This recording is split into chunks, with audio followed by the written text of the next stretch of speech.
It was never meant to be a real city. It was designed as a machine, a grand engine of political will forged in a swamp to hold a fragile nation together. A pedestal for a monument, waiting for a history that had yet to be written. This is the story of how a plot of land became the world's most powerful capital. But how did this plot of farmland become the most powerful capital on Earth? The answer lies not in its marble monuments, but in the violent compromises of its birth. To understand the city, we must understand the men who gambled its existence on a secret dinner deal. 1790.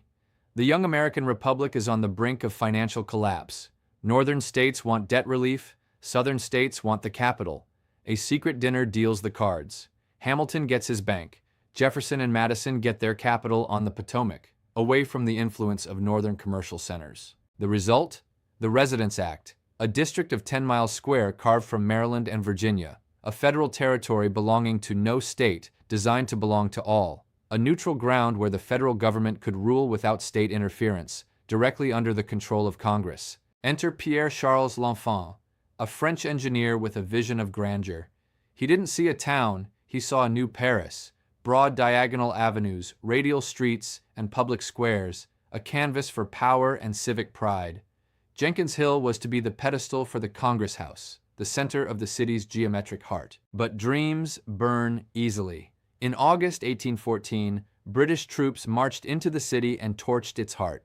The White House and Capitol were reduced to charred stone. The symbol of the American experiment almost vanished in a pillar of smoke as the government fled into the Maryland countryside.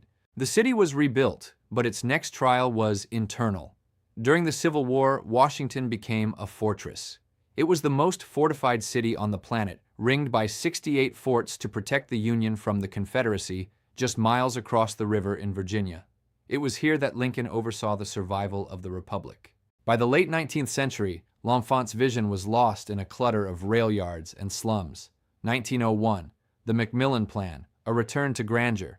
The Commission cleared them all, creating the unified greensward we know today. They built the Lincoln Memorial, cementing the neoclassical City Beautiful aesthetic. In the 1930s, the Great Depression transformed D.C. again. FDR's New Deal created a massive expansion of the federal government.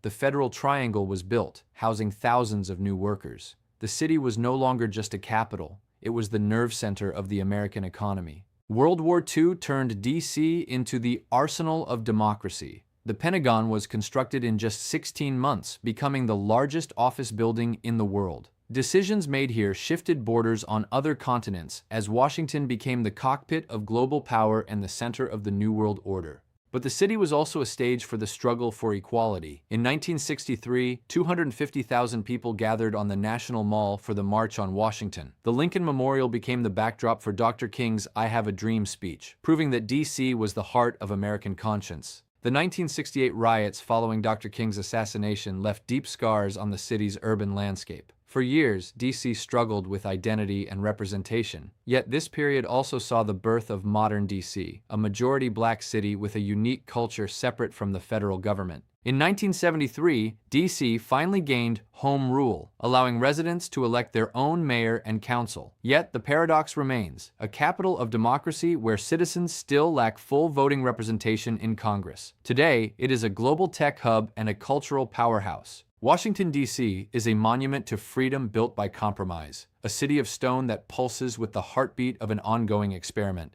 It is a testament to what we were and a blueprint for what we strive to be. Thank you for watching. Like and subscribe to explore more stories of the cities that shaped history.